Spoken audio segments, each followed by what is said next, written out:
My name is Ben Garverick. I am a senior architect with Zixi. If you're interested in getting to know Zixi a bit more or what we do, we're located all the way in that far corner. There's a lot of people there that would love to talk to you and explain what it is that we do, why we do it, and how we do it pretty darn well. So today I'm here to talk to you about managing ultra low latency and live IP video workflows, which is quite the mouthful, but hopefully we can break it down a bit. So I wanted to talk first about just a quick high level on what latency is, why we care about it, why is it important today, and why are we just now really starting to get into it and talk about it more and more. And I think a lot of that comes down to before we were distributing video over the internet, we were using satellite. And when you're dealing with satellite, there's not really a conversation around latency because it's from the ground up to the satellite and back down. There's no need to try to configure that because you really can't. So it wasn't a competition between providers on who could get their content out sooner to the like local affiliates and things like that. It was all the same.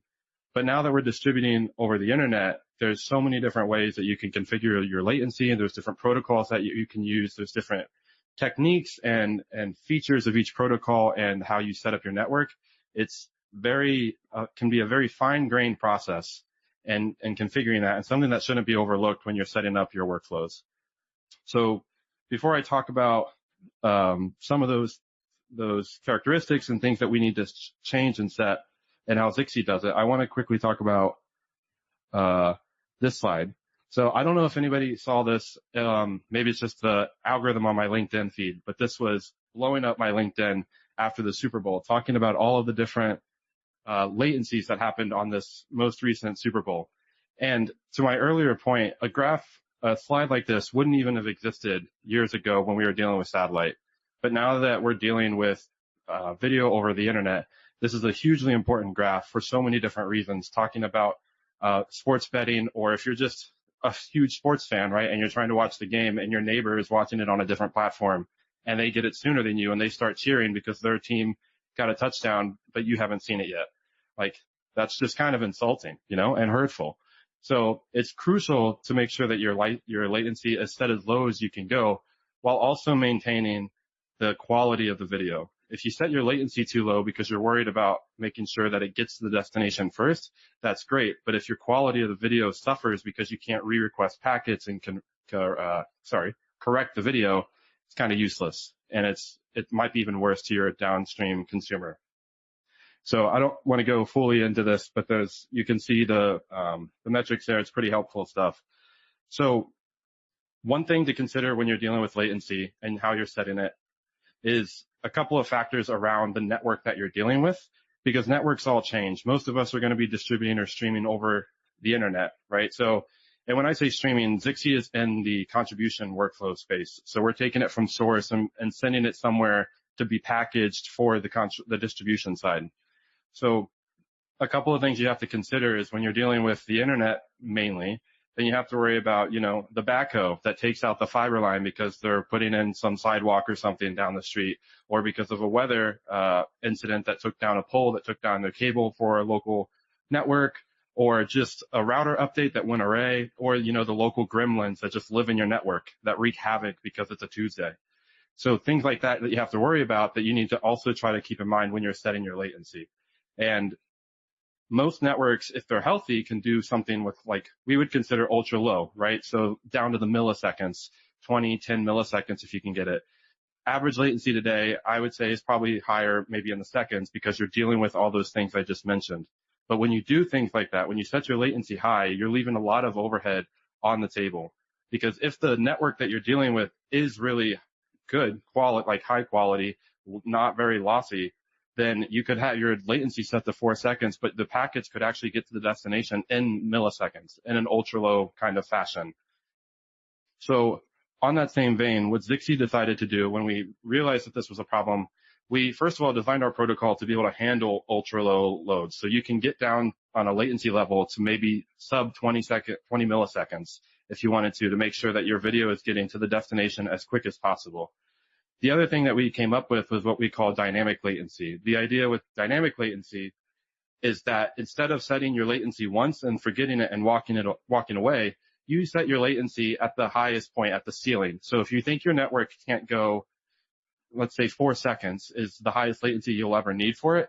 You set your max ceiling of the latency to 4 seconds and then turn on the dynamic latency feature, and you let the Zixi protocol auto determine what the best latency will be. And that could be down to milliseconds if the network is good enough. If you have problems with the network, we could also raise it up, but we'll never go above the 4 seconds. So I want to just briefly talk about what that is and why and how we did that. So in a typical, it's hard to see. In a typical workflow with our broadcaster, with our software, you have two different buffers, right? You have the recovery buffer and the distribution buffer. The recovery buffer is going to sit on the input side. As packets come in, they'll go into the recovery buffer, and that's where your FEC and your ARQ, right, your forward error correction, your automatic re-requests are happening to ensure that the packets are completely set correctly and added and available in the correct order.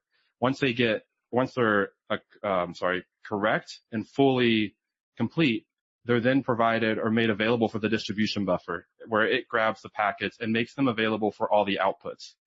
When you get to the outputs, we have these different options down here, right? So there's TCP, there's Zixi, and there's UDP.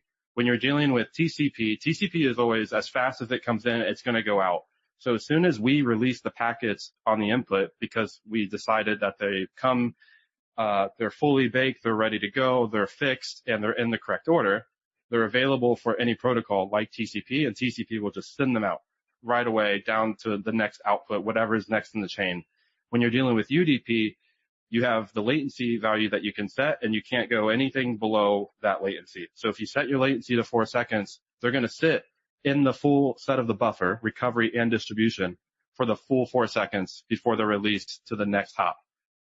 Then for Zixi, right now, Zixi, if you don't turn on the minimize latency feature, it'll do the same. You'll give us a latency, and that's the latency that we'll stick to because that's what you've told us to do.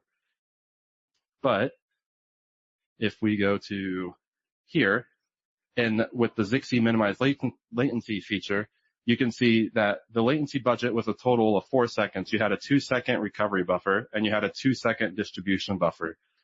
The network itself here is actually very, very healthy. So the packets are coming into the recovery buffer, and they're immediately being sent to the distribution buffer because there's no need to hold on to them to reorder them or repair them with ARQ or FEC.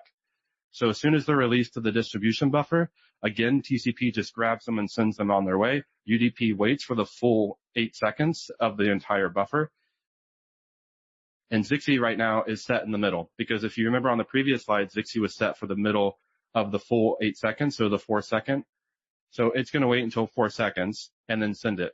But if you turn on the dynamic latency feature, over the course of hours, the latency on the Zixi outputs will actually slowly decrease, because Zixi doesn't want to just say, oh, the network is really healthy, we don't need to correct these packets, so we're going to immediately send them out.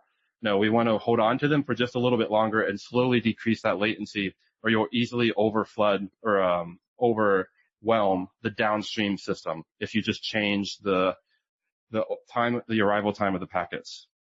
So then in the third slide here, it's the opposite of that workflow. So this is when the network is really unhealthy and the recovery buffer has to act a lot to be able to recover and fix the packets that are coming in, to make sure that they're in the correct order, to make sure they're set correctly and fixed.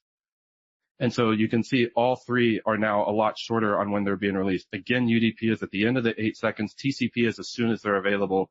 And the Zixi output is also as soon as they're available at this point, because it was lower and you've now increased it.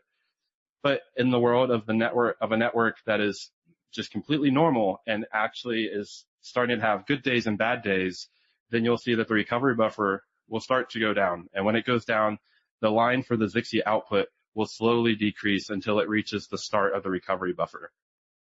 And we did all this for a couple of reasons, because when we're starting to look around at the networks that Zixi is operating on, which are internal private networks, we're dealing with networks like the internet. We're also starting to do work with 5G and LEO satellites, things like that. The networks are all wildly different. And if you don't have a requirement that the downstream takers all get the content at the exact same time, then this is a perfect use case, because it'll make sure that the packets get to the destination as soon as you can get them there and get off the network, because the network could have a problem at any moment. if you're dealing with things like sports, right, and you want to make sure that your content is getting all the way to the end as quickly as possible, but also in a uniform fashion, then minimized latency probably isn't the best option for you, and you just need to study your network and make sure that you're setting your latency as low as you can go. Because if you set up the minimized latency feature, but you're dealing with live sports, then you get into that situation I talked about earlier, where one guy is starting to see a touchdown before the next guy, and at that point that's inherently built into what you've set up. So that's even worse. So you want to make sure that you're setting this for the right use case. And when you're doing this, again, the nice thing is Zixi will figure out the low point for you of the latency. The high point will be whatever you set. So it could be down to 4 seconds. The high point could be 4 seconds, and the low point you could set that down, or Zixi will, down to milliseconds. When we've done testing, I've seen it go as low as 10 milliseconds and be totally fine. And when you do that, when it's Zixi's setting that itself. There's no ARQ or no FEC overrun, and the packets are coming in the proper way, right?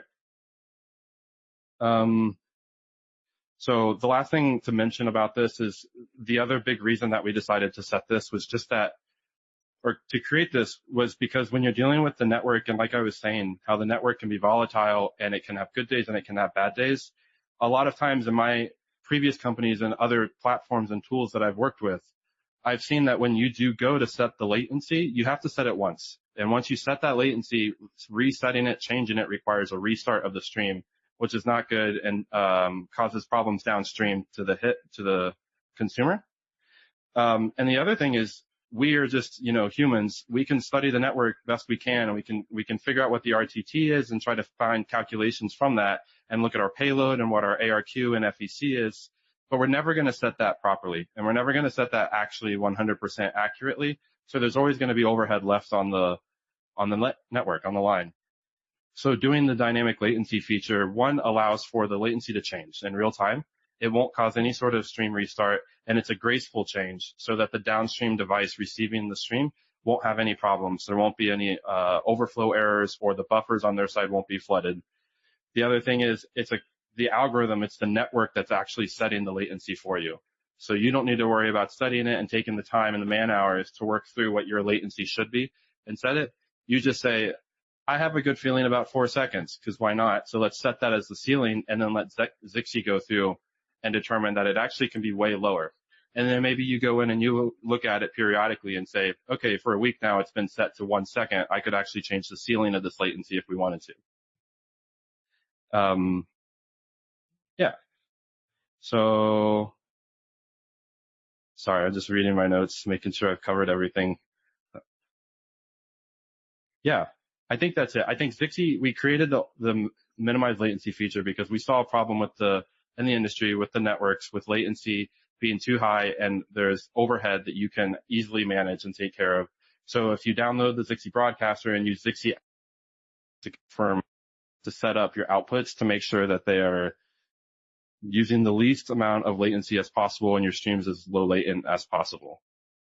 So, sorry, I talk really quickly, so we just powered through that. There's no Q&A up here, but if you guys did want to talk to me or ask questions, I'd be happy to. I'll be over here, or you could come over to the Zixi booth, where anybody over there would love to talk to you more about this. Thanks, guys.